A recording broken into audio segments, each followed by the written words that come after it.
Hey everyone, RogueGold here, and today we have the latest Ubisoft investor report to go over. Now this is something that I like to always keep an eye on and cover in case there is any relevant division news that comes out during these meetings for me to report to you all. Today, Ubisoft held their start of quarter 3 and also the first half of their fiscal year meeting, meaning they're talking about everything that has happened so far during this fiscal year for them, and previewing everything that is coming up for the rest of it and some stuff even beyond. And while today's report did not focus a lot on the division because not a lot has happened for the franchise in terms of stuff that is bringing them in huge amounts of revenue in this, first half of the fiscal year so far, there are some notable things that I wanted to go over. Namely, two pretty concrete release window indications for some of the spin-off games that we were expecting for the Division franchise. So, if that sounds good, then we'll get right into it. And if you enjoy news coverage and breakdowns like this for the Division, then consider clicking that subscribe button. I would greatly appreciate it. Alright, so here we are, Ubisoft, first half of 2024 earnings. Now, the first thing that is always important for me to kind of go over and remind people of is that Ubisoft's fiscal year does not follow the calendar year. So when they say,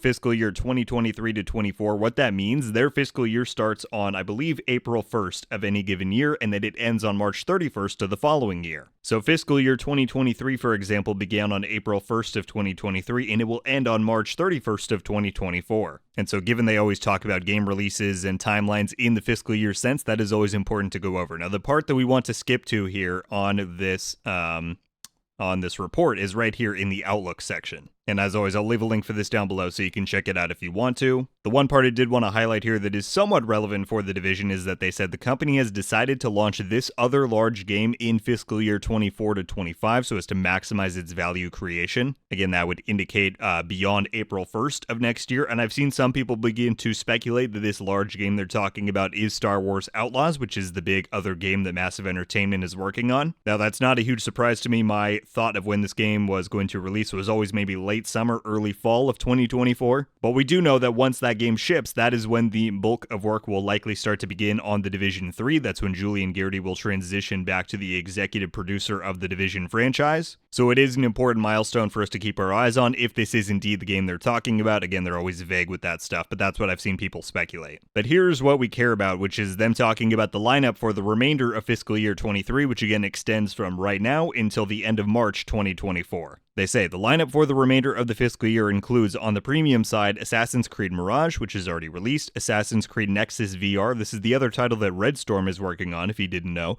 Avatar Frontiers of Pandora, Just Dance, Prince of Persia, and Skull and Bones, which is set to release during that quarter. On the free-to-play side, they have Rainbow Six Mobile, The Division Resurgence, and X-Defiant will also launch later this fiscal year. So there you have it. That is confirmation that after its delay that it received from this year, The Division Resurgence, which is the upcoming mobile game spin-off for The Division, is going to release still within fiscal year 23, which again is from now until the end of March of 24. So sometime within the next roughly 5 months, The Division Resurgence is going to finally officially release. Now, I think for the majority of us listening, and certainly myself, this is the spin-off that I am the least excited for, although I am still excited for it. But it's great that we're finally going to have a new bit of Division content out there on the market for, old and new fans to discover. What this also subsequently confirms, in my opinion, is the fact that we can rule out the Division Heartland releasing in the first 3 months of 2024, which is not all that surprising to me. I thought it was more likely that they were going to wait until summer or maybe fall for Heartland for next year, but yes, this, like I said, doesn't mention Heartland whatsoever, and again, it's talking about the release lineup for the rest of this fiscal year,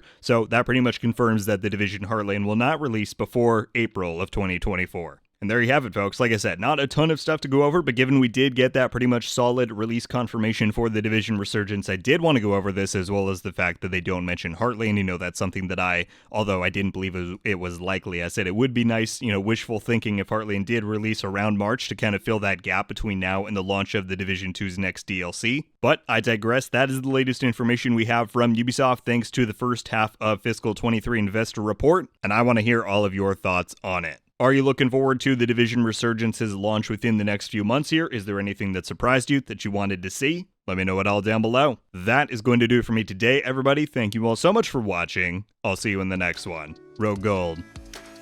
Ow.